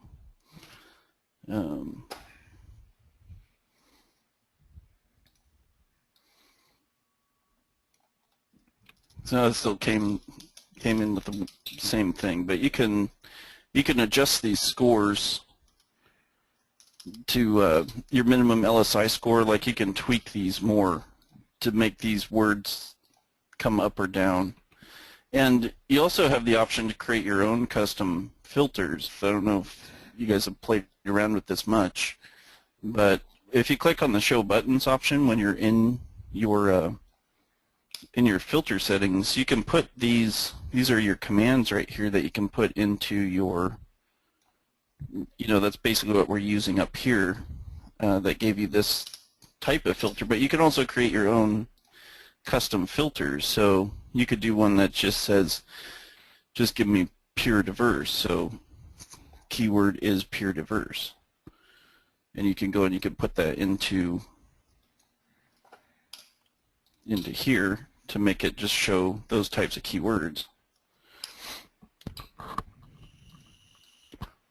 See, and now you have just pure diverse, like every pure diverse, and then you can organize it by LSI or whatever you want to do. I mean, you can get pretty customized with your filters when you work with them. So these are type of anchors that I typically use. You know, sometimes you get stuff that's not really relevant, or maybe it's too broad match, but you know, you still got to kind of pick the type of anchors you're going to use. I still don't see our statistically improbable phrases in here. Did we ever get that one up? No. So, and you know, one other thing that you guys might like in here is like golden niches. These are like easy to rank for keywords that have money associated with them. So for this specific drill, like if I'm trying to rank for this, you know, this might this might be a bad example because it's such a big keyword. This is where you should use Kraken. But if you went into like SR22 insurance, this has really good conversion on it. I've ranked for that in the past, and it's a good money keyword. And not a lot of people go after it. So, but you can see it's got a $30 per click cost on your Google AdWords. So I mean, it's very powerful. But I'd suggest you guys just kind of play with some of these filters, because I mean, no matter what you're looking for, I mean, you can really come up with some really cool stuff. You know, like your competing pages doesn't have to be as high. You know, you can adjust that number down if you want to get more results back. And you can just play with some of the existing filters that are in here. But something to take note of, I don't know, you guys have training somewhere in the area for them. Isn't there, in Network Empire, you guys have training on the specific filters, don't you? Isn't it on TLKT somewhere? There is a TLKT entry, and I'm in the process of redoing some of those videos, so that'll be up and coming. So anyways, it's a cool keyword tool that you guys, you know, and this is real good real-time data. You know, there's not many out there that do that. And in fact, there's only one other one, isn't there, Sue? I think most of the others pull from like the historic 30 days or whatever. Yeah, and some of them Like Market Samurai is frequently fresh, but not always. So they just don't bother to tell you when they're having issues. So anyways, yeah. So you guys should, play. If you do have a subscription, go and play around with some of these filters. I mean, there's a lot of cool stuff in here. If you're going for PPC or whatever you're trying to do, tangent markets. Like what are some other stuff you can go into? So, play around, experiment, break stuff. You could see, here you go, if I want to do car insurance, maybe some good other categories I might branch out to would be these, and I would say this lines up pretty good with what I know. So I know life insurance makes good money, health insurance used to until Obamacare came out. Huh. Now it's hard to find affiliates that will even do this with you. Yeah. But there's plenty of affiliate programs out there you can sign up for and make some good money on. Okay. Excellent. Excellent. So when we do the Webby with the tools, if you guys have got some specific filters that you'd like to see, we can play with that during that Webby. So just put that in your 3% now, so you can think about it between here and there. We are at the top of the second hour, and I've got 4 questions. go ahead left. and do our wrap-ups. Looks like we got 4 questions left. I only have 4 questions left. Oh, let's finish them up then. You guys have been very focused. All right. Just make sure this is the right screen. Yes, good. Thanks, Mike. Mike Hayden is leaving the house. Thank you so much for gracing us with your presence. All right, so building a site with your free silo plugin. Want to use DAS to rank it? Should I start to build my DAS stacks at the top of the silos, or would it be better to point them at the bottom? When you build a DAS stack, I'm so happy that I have this image. When you build a DAS stack, there's usually a link that goes to the top of the silo and other links that go all the way down. And typically, you start here and you move your way back. So you would start with the lower pages on the silo and move up to the silo landing page. Are you trying to rank for created with trial version? I am. Could you tell? Yeah, I was just checking. Either that was the market that you're in. I wasn't sure. I'm just messing with you. Sorry. Well, it's both. It's not that funny. I know. I'm messing back. Just installed the one-feed supercharger social explosion plugins on my money site. Busy adding the RSS feeds. Not easily finding the feeds for my 2.0 site. So we have a video and a process map in the director's cut that specifically tells you how to find all that stuff. Looking online, their sites, RSS, there are sites that will give you your RSS, like YouTubeRSSfeed.com. Is this a good practice? No, no, I would not go through them. You want to come right smack from your 2.0s to your money site. Also, I'm still a little fuzzy on the one-feed advanced training map as it shows in the director's cut. Sue says at one point that you can do it all under one roof in regards to social explosion. Does that mean that you can ditch Hootsuite if you have a social explosion? I've already answered that tonight.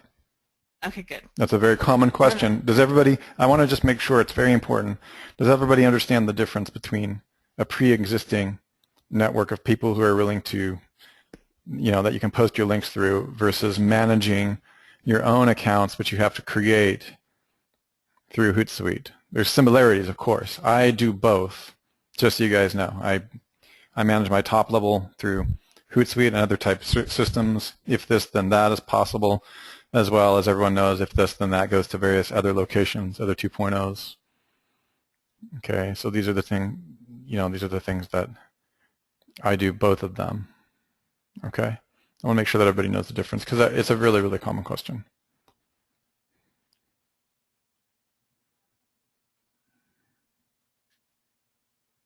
Apparently there's only 3 people left on the webinar. Okay, great. Well, says there's more. probably just all asleep. No, it's good.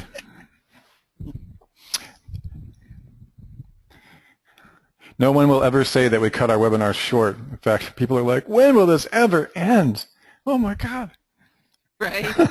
They'll be like, no, at the end of the director's cut, All they'll be right. like, 5,000 hours.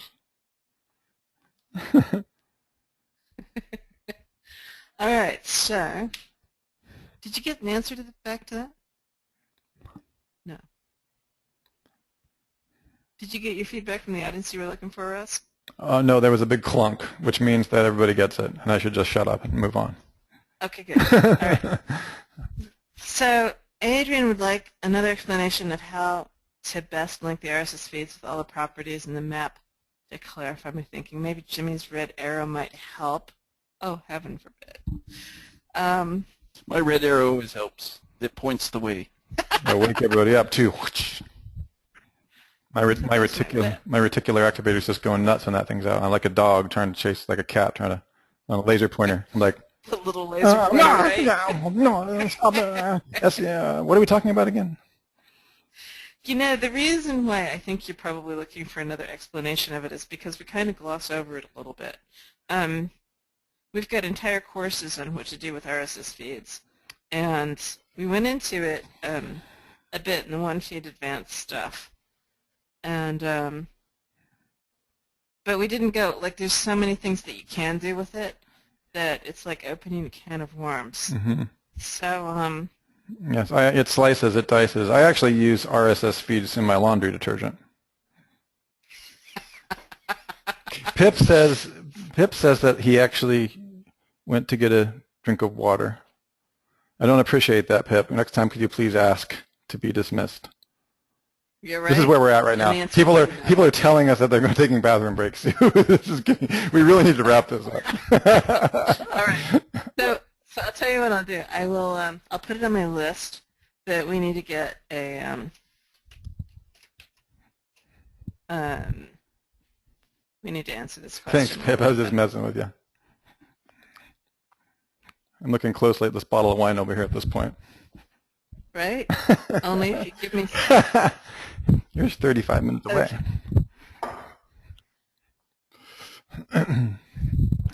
I do local SEO in South Africa. Oh, Matt. Oh, No. okay. Important that my social signals are from South Africa. No, it doesn't matter whether or not your social signals are from South Africa. Can global signals hurt local SEO? No, it cannot. At least not at this point in time. It's definitely better than no social signals at all. Especially from China. Links from China are very useful. Yeah, the one thing. That was a joke. I'm messing with you. Stop. Sorry. The only time that I wouldn't go get non-local signals is for like your Facebook page, right? So like your Facebook fan page and stuff.